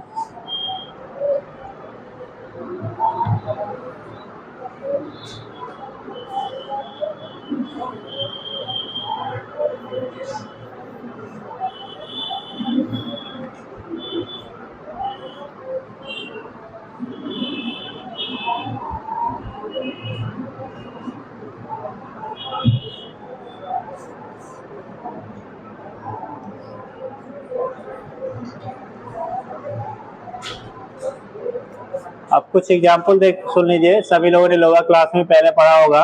ठीक, जो आपका कोई भी पहले जो दीपक या पहले गांव में या जैसे वो एक क्या हम लोग लैंप या लालटेन का यूज करते थे। ठीक, अभी के टाइम पे दीपावली आ रही, दीपक जलाया जाता है, तो दीपक में तेल कहाँ होता है? नीचे, पहुंचता कहाँ तक है? टॉप तक, ऊपर तक पहुंचता तभी तो जलता है। तो उस कंडीशन में जो हमारा मटेरियल जिसका बनाया गया है कॉटन का, उसमें कैपिलरी जनरेट फॉर्म होती है, उस कैपिलरिटी के थ्रू क्या करता है आपका आयल जो होता है टॉप तक पहुंचता है। तो जो भी इस टाइप के सिस्टम है जहां पे नीचे से ऊपर तक आपका लिक्विड सेल्फ आ रहा है, वो कंडीशन ड्यू टू क्या कैपिलरिटी फेनोमेना ही होता है। इसी तरह से आपने लोअर क्लासेस में निप पेन से लिखा होगा, अभी तो डॉट पेन से लिखते हैं ना। तो डॉट पेन जो होता है बेटा हमारा ग्रेविटी पे काम करता है, यानी पेन जब तक हम ऐसे लिख रखते हैं तब तक वो चलता है। आप उल्टा कर देंगे, कुछ टाइम के बाद जो इंक इसमें लगा है वो चलेगा, फिर चलना बंद हो जाता है। इसका मतलब वो ड्यू टू ग्रेविटी फेनोमेना पे काम कर रहा है। ठीक, जबकि जो निप पेन होता है ना, निप पेन में अगर आपका लिक्विड फुल है, यहाँ तक निप तक टच कर रहा है, तो उस कंडीशन में आप नीचे करेंगे तो भी चलेगा, ऊपर करेंगे तो भी चलेगा, बट कंडीशन होनी चाहिए यहाँ तक उसके टिप तक, यानी जहां से निप लगा है वहां तक जो आपका इंक है वो टच में हो। ठीक, तो वहां पे ग्रेविटी नहीं काम करता है। आप देखते होंगे उसका जितने कितने लोगों ने निप पेन से लिखा है? अरे बचपन में ही, और लोग नहीं लिखे, बाकी लोग निप पेन से नहीं लिखा। चलिए, कुछ जमाने के बाद बच्चे जानेंगे भी नहीं निप पेन हुआ करता था कि नहीं। हाँ, चलो देखो, तो जो निप पेन आपका होता है बेटा, वहां पे देखो पोर पे जो निप लगी होती है बीच में क्या होती है? फटी होती है, ब्रेक होती है उसमें से ना। अगर वो ब्लॉक हो जाए तो उस कंडीशन में आपका वो पेन चलता नहीं है। तो उसका कॉन्सेप्ट वही है कि अगर कैपिलरिटी उसकी क्या हो गई, ब्लॉक हो गई, तो उस केस में वहां से इंक आपका पास आउट नहीं होगा। तो वो भी हमारा कैपिलरिटी फेनोमेना पे काम करता है। इसी तरह से जो हम लोग प्लांट वगैरह को पानी देते हैं तो नीचे से ऊपर तक ले जाने के लिए पंप लगा होता है क्या भाई? रूट से कहां तक, लीफ तक ले जाने के लिए कोई पंप नहीं लगा है ना। तो उस कंडीशन में जो हमारे जाइलम क्या फ्लोएम होते हैं, किसके द्वारा ऊपर जाता है बायोलॉजी वालों? जाइलम के फ्लोएम, जाइलम, यानी रूट से जो भी मिनरल्स और वाटर है उसे कौन ले जाता है? जाइलम। अब आप ही लोग जानो, हम नहीं जानते हैं। ठीक, हाँ जी, पाइप से। हाँ, तो वो भी प्रेशर डिफरेंस होता था, वो कैपिलरिटी नहीं, वो प्रेशर डिफरेंस होता था।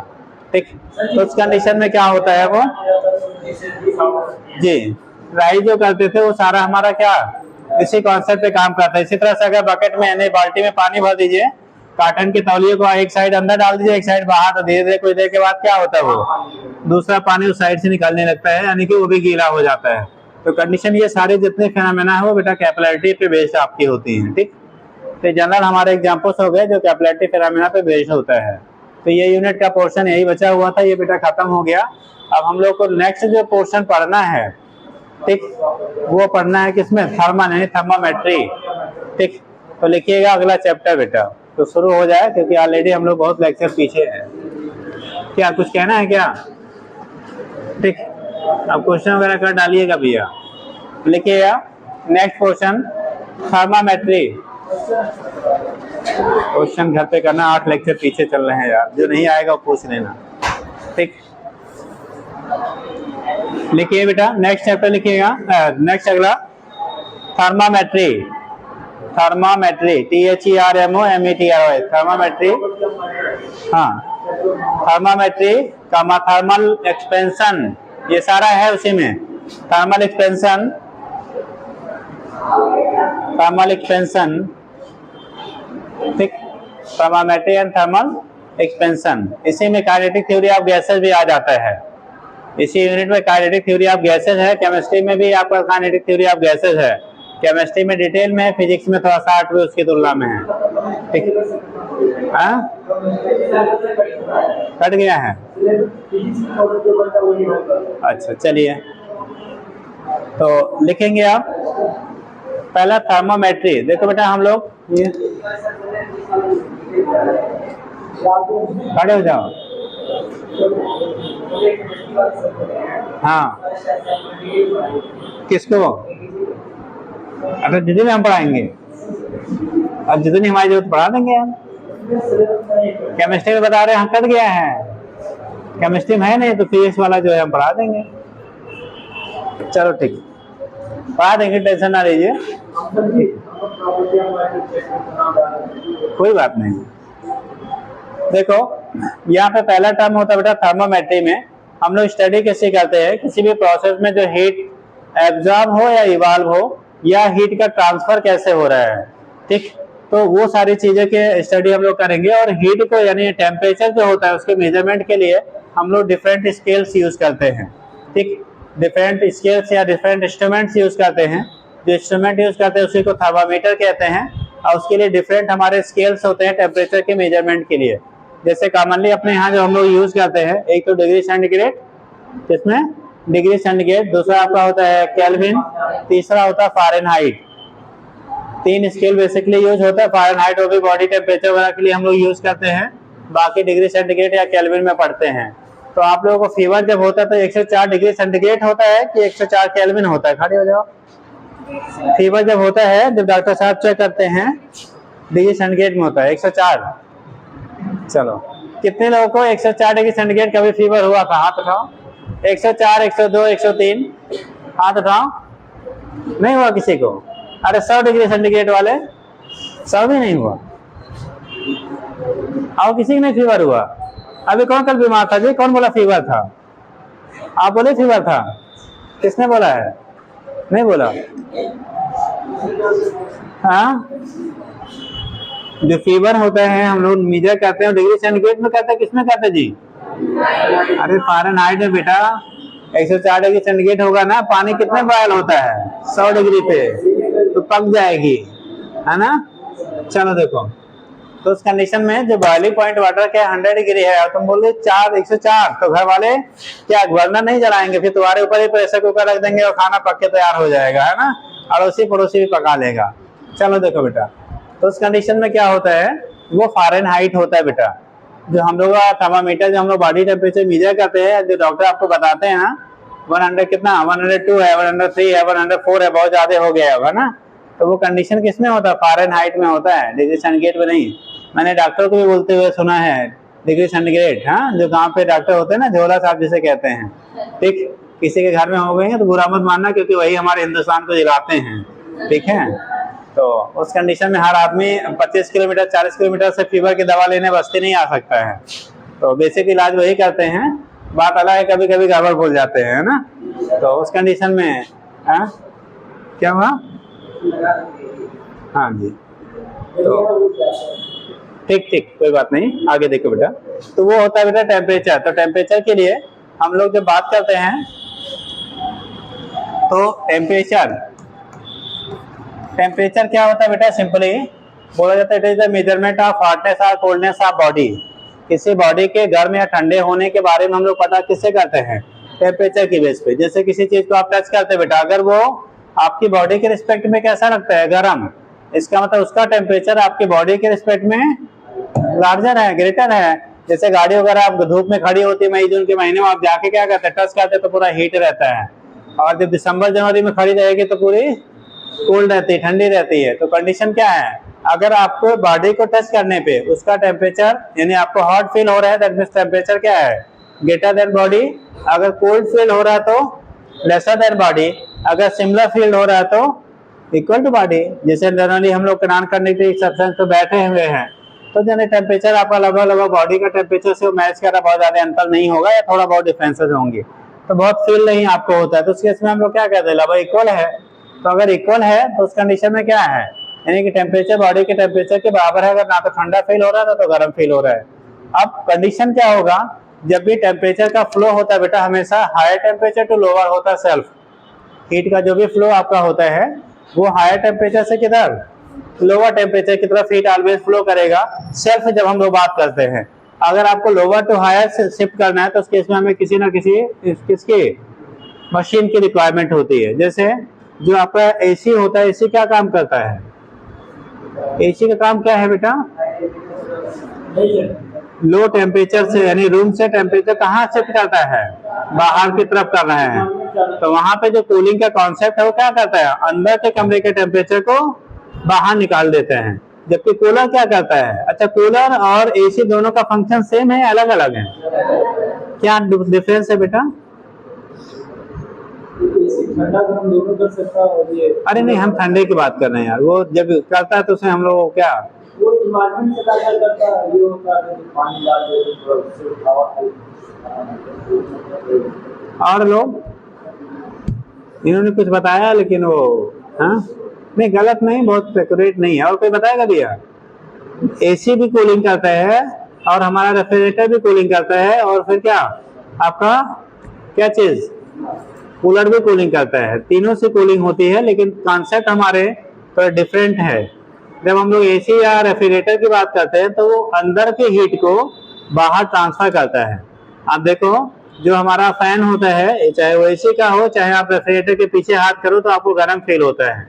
गर्म फील होने का मतलब उसके चैम्बर के अंदर का जो हीट है उसको क्या कर रहा है, बाहर निकाल रहा है। जैसे आप एसी, चाहे गाड़ी की एसी हो चाहे कमरे में आप लगा रखे हैं, जब एसी आप ऑन करते हैं तो दरवाजे और खिड़कियां क्या करते हैं, हम बंद कर देते हैं। पता है उधर से एसी ऑन, इधर से सब कुछ खुला हुआ, तो फायदा होगा क्या, नहीं। रीजन क्या है, क्योंकि वो टेम्परेचर क्या करता है, अंदर के टेम्परेचर को बाहर क्या कर रहा है, शिफ्ट कर रहा है, यानी लोअर से हायर की तरफ शिफ्ट कर रहा है। और लोअर से हायर की तरफ बेटा तभी शिफ्ट होगा जब तक आप क्या करेंगे, उस इंस्ट्रूमेंट का यूज करें, यानी उसको सप्लाई दे रहे हैं, ठीक। बट अगर हायर से लोअर की तरफ शिफ्ट करना है, आप बंद कर दीजिए, ऑटोमेटिकली आपका टेम्परेचर क्या होता है, रूम का गर्म हो जाता है। ठंडक में उल्टा होता है, बाहर का टेम्परेचर लो होता है, अंदर का ज्यादा होता है। आप खोल दीजिए दरवाजे, क्या करेगा, ठंडा हो जाएगा। तो यानी हीट का अगर सेल्फ फ्लो की बात करेंगे तो हमेशा higher temperature to lower temperature होगा। बट अगर लोअर से हायर की तरफ शिफ्ट करना है बेटा तो उस केस में हमें एक इंस्ट्रूमेंट की जरूरत होगी। अब उस इंस्ट्रूमेंट को ऑपरेट करने के लिए आपको एनर्जी खर्च करनी पड़ती है, वो चाहे रेफ्रिजरेटर हो चाहे एसी हो। कूलर का कॉन्सेप्ट होता है बेटा, कूलर में देखो हम लोग वाटर जो डालते हैं, वाटर ड्रॉपलेट्स के फॉर्म में आता है, तो वेपराइज होने के लिए वो जो एटमॉस्फेयर की हीट होती है उसको क्या करता है, एब्जॉर्ब करता है। उसकी वजह से आपको क्या होता है, कूलिंग आपका फील होता है, ठीक। तो दोनों की कंडीशन अलग अलग हैं। तो ये कंडीशन, अब हम लोग को टेम्परेचर की जब बात कर रहे थे, टेम्परेचर मेजरमेंट के लिए हमारे पास बेसिकली 3 स्केल हम लोग लेते हैं। एक सबसे कॉमन आप कहते हो क्या, सेंटीग्रेड स्केल, ठीक, यानी डिग्री सेंटीग्रेड कह लेते हैं। दूसरा आपने पढ़ा होगा केल्विन स्केल। जब केल्विन स्केल की बात करते हैं तो हम लोग के से डिपेंड कर लेते हैं। और तीसरा होता है फ़ारेनहाइट। यार ये फ़ारेनहाइट स्केल है बेटा, हम लोग एफ से दिखा लेते हैं, ठीक। तो कंडीशन क्या हो रहा है, इसका सेंसर धीरे धीरे कभी कभी अपने से नहीं चलता है, कुछ टाइम चलेगा छूट जाता है। तो ये हो गया आपका फ़ारेनहाइट स्केल आपका हो गया। तो कंडीशन क्या हो गया, अगर रिलेट हम लोग करते हैं, हमें जरूरत kelvin, degree centigrade and Fahrenheit में रिलेशंस की बात आती है।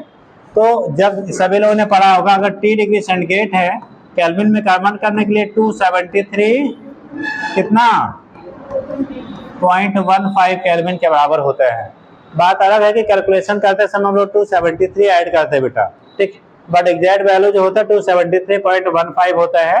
लेकिन जहाँ कैलकुलेशन हम लोग करते हैं, कैलकुलेशन को इजी करने के लिए 273 केवल ऐड किया जाता है, 0.15 को हम लोग इग्नोर कर देते हैं, ठीक। ये तो डिग्री सेंटीग्रेड और केल्विन में रिलेशन हो गया। दूसरा, डिग्री सेंटीग्रेड और फ़ारेनहाइट में रिलेशन कितने लोगों को पता है? डिग्री सेंटीग्रेड एंड फ़ारेनहाइट में रिलेशन कितने लोगों को पता है जी? बेटा ये होता है बेटा C यानी डिग्री सेंटीग्रेड। एक्चुअल रीडिंग जो होता है, जैसे डिग्री सेंटीग्रेड स्केल पे 0 से हमारा स्टार्ट होता है। मुस्कुराते रहिए, अभी पूछेंगे तो बहुत मारेंगे। हाँ, लोरी थोड़ी सुना रहे हैं जी, गाना गा रहे हैं क्या? तब फिर क्या है हंसी आ रही है? हाँ चलो देखो भाई, कुछ हंसने की बात है तो वैसे ही हंस लीजिए, कोई दिक्कत नहीं है। बट जब सिंसियरली पढ़ाई जा रही है तो उसके समय आप नाम दिखा रहे हो, ठीक। तो ये कंडीशन होता है, जो आपको डिग्री सेंटीग्रेड स्केल होता है ना, वहाँ स्टार्टिंग 0 से होता है। कहाँ से? 0 से 100 के बीच में, ठीक। तो बेसिकली हम लोग निकालते हैं C/100 इक्वल टू, और जो फ़ारेनहाइट स्केल होता है वो कहाँ से स्टार्ट होता है? 32 से, ठीक। तो उस केस में क्या होता है, जो बैक में 32 माइनस है वही हम लोग वहाँ पे ऐड कर लेते हैं, तो सब्ट्रैक्ट कर लेते हैं। तो F माइनस कितना 32 अपान, और होता है कहाँ तक? 180 तक। इसी को 20 से आप डिवाइड कर देते हैं बेटा, तो 20 से काटेंगे तो कितने में आ जाएगा? 5, और कितने में आ जाएगा? 9। तो C/5, C/5 क्या 5 इक्वल टू F माइनस 32 अपान क्या लेते हैं? 9। ये रिलेशन आता है डिग्री सेंटीग्रेड को फ़ारेनहाइट में कन्वर्ट करने के लिए। तो अगर आपको डिग्री सेंटीग्रेड में दिया गया कोई डाटा, उसे फ़ारेनहाइट में कन्वर्ट करना है, तो उस कंडीशन में C/5 equal to F minus 32 upon 9, इस रिलेशन का यूज करके हम लोग वहां से कन्वर्ट कर लिया जाता है। मतलब डिग्री सेंटीग्रेड को किसमें? फ़ारेनहाइट में कन्वर्ट करने के लिए रिलेशन यूज करते हैं C/5 equal to F minus 32 upon 9, और डिग्री सेंटीग्रेड को केल्विन में अगर कन्वर्ट करना है तो उसमें 273 या 273.15 आप ऐड कर लेते हो, ठीक। तो ये इंटर कन्वर्जन होता है। कैसे? एक डिग्री एक क्या है, यूनिट सिस्टम को दूसरे में चेंज करते हैं, जो टेम्परेचर मेजरमेंट के लिए आपका यूज में आता है, ठीक। तो बेसिकली 3 स्केल हमारे आते हैं। एक र्यूमर स्केल भी होता है, बट उसका कोई यूज नहीं, कभी नहीं पूछा जाता है। तो ये 3 स्केल आप याद रखिएगा, एक डिग्री सेंटीग्रेड, दूसरा फ़ारेनहाइट, तीसरा हो गया केल्विन। तो इन स्केल का यूज किया जाता है हम लोग को टेम्परेचर के किसके लिए? मेजरमेंट के लिए। टेम्परेचर कैसे आपका किसी भी उसमें मेजर करेंगे तो उसके बेस पर आप यहाँ से रिप्रेजेंट कर लेते हैं, हो जाएगा। चलिए, तो बेसिक रिलेशन हो गया, एक जनरल जो हमारा जरूरत पड़ता है उसके बेस पर हम लोग यहाँ से दिखा लेते हैं बेटा, ठीक। तो थोड़ा सा ना हो तो ऐसे लिख लीजिए, लिखिएगा टेम्परेचर, हेडिंग कर लो टेम्परेचर, टेम्परेचर, टेम्परेचर लिखिएगा। द मेजर लिखिएगा, द आपका लो डिसीजन ऑफ हॉटनेस और coldness of body, the decision या डिटर्मिनेशन जो भी कर लो, द डिसीजन ऑफ हॉटनेस और coldness of body, hotness or coldness of body is determined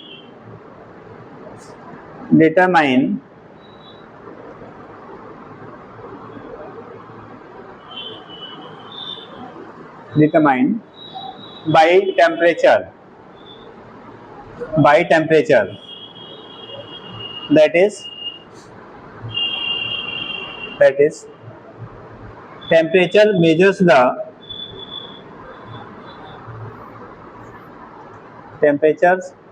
the या decided the hotness or coldness of body,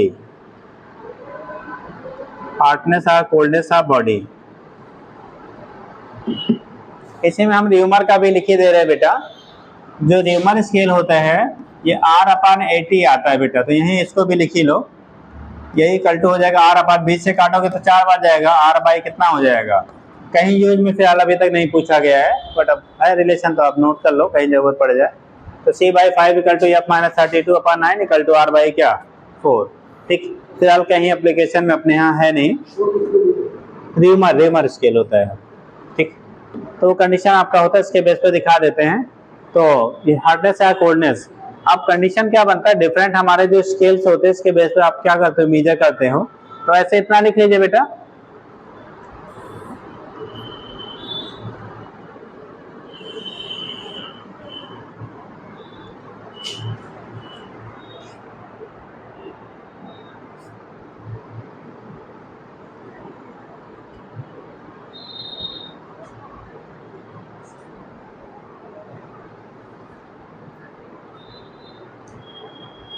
हो जाएगा।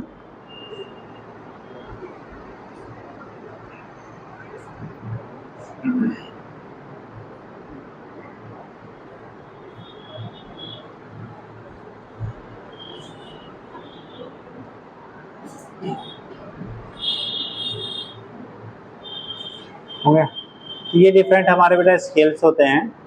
अब अलग अलग जो हमारे थर्मामीटर होते हैं बेटा, वो अलग अलग कॉन्सेप्ट पे बेस होते हैं।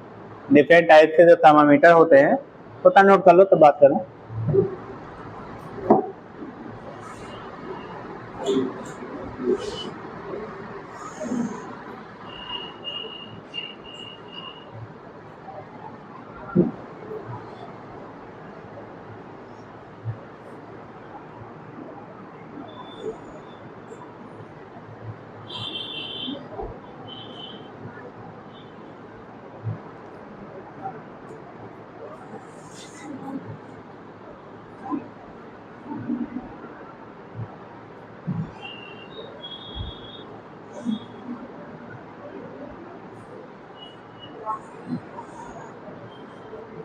अब थोड़ा सा समझ लीजिए, एक होता है बेटा जो हमारे थर्मामीटर बनाए जाते हैं ना, वो डिफरेंट प्रॉपर्टीज के बेस पे डिजाइन किए जाते हैं, यानी उसी को हम लोग थर्मामेट्रिक प्रॉपर्टी कहते हैं। थर्मामेट्रिक प्रॉपर्टी का मतलब होता है those property which is very with the temperature, ऐसी प्रॉपर्टी जो बेटा टेम्परेचर चेंज करने के साथ साथ बदलता है, उसी को थर्मामेट्रिक प्रॉपर्टी कहा जाता है।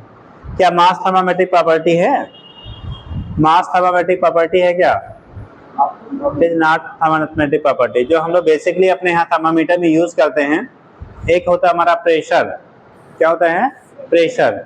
अगर कांस्टेंट वॉल्यूम पे किसी भी गैस का प्रेशर यानी टेम्परेचर आप बढ़ाओगे तो प्रेशर की वैल्यू बढ़ेगी, टेम्परेचर घटाएंगे तो प्रेशर की वैल्यू घटेगी। उसी का यूज किया जाता है कांस्टेंट गैस थर्मामीटर में। जो कांस्टेंट वॉल्यूम गैस थर्मामीटर होता है उसमें हम लोग प्रेशर कॉन्सेप्ट का यूज करते हैं। जैसे जैसे टेम्परेचर बढ़ाओगे प्रेशर की वैल्यू बढ़ेगी, तो मेजरमेंट वहां पे हम लोग टेम्परेचर का प्रेशर के चेंज के बेस पे करते हैं। दूसरा आपने पढ़ा होगा क्या, प्लेटिनम रेजिस्टेंस थर्मामीटर। ठीक, या जो प्लेटिनम रेजिस्टेंस आपका होता है उस थर्मामीटर में जब टेम्परेचर हम लोग राइज करते हैं तो जो रेजिस्टेंस आपका प्लेटिनम वायर का होगा उसकी वैल्यू बढ़ती है। तो टेम्परेचर चेंज करने पे रेजिस्टेंस की वैल्यू बढ़ रही है, तो कितना इंक्रीजमेंट होगा रेजिस्टेंस में उसके बेस पे हम लोग डिसाइड करते हैं। उसी को कहा जाता है प्लेटिनम क्या, किसका? Platinum resistance thermometer. यानी टेम्परेचर बढ़ाने पे रेजिस्टेंस की वैल्यू अगर बढ़ रही है तो टेम्परेचर बढ़ाएंगे तो बढ़ेगा, घटाएंगे तो घटेगा, तो उसके बेस पे हम लोग मेजरमेंट करते हैं इसका, टेम्परेचर का रेजिस्टेंस के बेस पे। तीसरा कंडीशन आपका होता है जो नॉर्मली पहले आप लोग थर्मामीटर, अभी तो इलेक्ट्रॉनिक थर्मामीटर आ गया, पहले मरकरी थर्मामीटर यूज होता था बॉडी टेम्परेचर मेजर करने के लिए। अभी भी जो डॉक्टर अच्छे हैं उनके यहाँ मरकरी थर्मामीटर ही है। अब नया मॉडर्न जो डॉक्टर आ गए वो कौन वाला ले लिए? Electronic thermometer. इलेक्ट्रॉनिक थर्मामीटर की रीडिंग अभी तो कई कम क्वालिटी की आती है, उसमें भी कुछ है जहाँ पे एक्यूरेसी रहती है, लेकिन उसके रिस्पेक्ट में जो आपका मरकरी थर्मामीटर होता था उसकी एक्यूरेसी ज्यादा बेहतर थी। ठीक, अब तो इलेक्ट्रॉनिक वाले भी अच्छे क्वालिटी का आने लगे। तो उस केस में जो आपका थर्मामीटर हम लोग लेते हैं, मरकरी थर्मामीटर में आप देखते होंगे जब आप बॉडी टेम्परेचर बॉडी के कांटेक्ट में रखते हैं तो जो मरकरी कॉलम की लेंथ होती है वो बड़ी तेजी से बढ़ती है। कितने लोग मेजर किया है? कितने लोग को मरकरी थर्मामीटर से टेम्परेचर मेजर करने आता है? बस इतने लोग को। अरे भैया डॉक्टर बनने के ख्वाब देखते हैं तो कुछ तो गुड़ ला लीजिए। अरे डॉक्टर साहब के यहाँ जाके 10 मिनट बैठ के देखो लिया करिए। हाँ भाई, अभी से क्या पता लगा नेता बनना है और क्या 4 लोग के बीच में बोल ही नहीं पाते तो नेता कैसे बनेंगे? तो प्रॉपर्टी पहले से क्या करनी पड़ेगी, जनरेट करनी पड़ेगी। डॉक्टर बनना है तो कुछ झोला छाप वाला तो जाने जाओ यार, इंटर पास होके तो झोला छाप डॉक्टर बन जाते हैं, तो उतना तो जानते रहो ना इंजेक्शन कैसे लगाया जाता है, टेम्परेचर कैसे मेजर किया जाता है, बैंडेज कैसे किया जाता है, इतना तो जाना चाहिए तुम लोगों को कि एक बार सब जानेंगे। हाँ, काटना रहेगा गला, काट देंगे पैर। हाँ चलो ठीक। तो कंडीशन क्या होता है आपका, तो यहाँ पे जो आपको मेजरमेंट ले रहे हैं बेटा, तो बेसिकली रेजिस्टेंस के बेस पे, रेजिस्टेंस में जो वेरिएशन हो रहा है, प्रेशर में जो वेरिएशन हो रहा है, लेंथ में जो वेरिएशन आपका हो रहा है, इन तीन बेसिक कॉन्सेप्ट के बेस पे हम लोग रेजिस्टेंस से कई आपको थर्मोकपल वगैरह कई हम लोग बनाते हैं। तो डिफरेंट कॉन्सेप्ट पे आपको बनाए जाते हैं, बट मोस्टली जो हमारा डिजाइन किया जाता है वो इन कॉन्सेप्ट के बेस पे आपका बनाया जाता है। ठीक, तो एक हो गया रेजिस्टेंस, यानी टेम्परेचर राइज करने पर रेजिस्टेंस की वैल्यू बढ़ेगी। ठीक, दूसरा हो गया हमारा क्या, प्रेशर, यानी कि टेम्परेचर राइज करने पे फिक्स मालूम आप गैस का प्रेशर क्या करेगा, चेंज करेगा, इंक्रीज करेगा, उसके बेस पे। तीसरा हो गया मर्करी कॉलम की लेंथ के बेस पे, यानी कि जब टेम्परेचर राइज करते हैं तो मर्करी कॉलम का जो लेंथ होता है उसकी वैल्यू में भी क्या होगा, राइज होगा। तो ये डिफरेंट कॉन्सेप्ट का आप यूज करके जो रेजिस्टेंस की वैल्यू होती है या सॉरी टेम्परेचर की वैल्यू होती है हम लोग मेजर करते हैं। तो अलग अलग जो हमारे टेम्परेचर रेंजेस होंगे यानी थर्मामीटर होंगे, उनके मेजरमेंट के लिए अलग अलग क्या यूज किया जाता है आपका, क्या चीज, थर्मामीटर। जैसे बॉडी टेम्परेचर मेजरमेंट के लिए जो थर्मामीटर यूज करते हैं, अगर आपका सन का टेम्परेचर मेजर करना उसे यूज कर सकते हैं क्या। तो अलग अलग टेम्परेचर जो आपके हैं और अलग अलग थर्मामीटर जो होते हैं बेटा, उनके रेंजेस आपके अलग अलग होते हैं। ठीक, डिफरेंट जो थर्मामीटर्स होंगे उनके रेंज हमारे कैसे होते हैं, अलग अलग होते हैं। तो आप लिख लीजिए ऐसे, कौन सा लिख लीजिए सर, आगे टाइम है बेटा अभी। हाँ लिखा दिए, कल ही लिखाए। चलिए याद रखिएगा इतना, थर्मोमेट्रिक प्रॉपर्टी, फिर आपका हीट कैसे ट्रांसफर होगा, डिफरेंट टाइप के हमारे जो थर्मामीटर होते हैं उनकी रीडिंग कैसे होगी, वो चीजें हम लोग बेटा डिस्कस करेंगे। ठीक, तो थोड़ा सा याद रखना।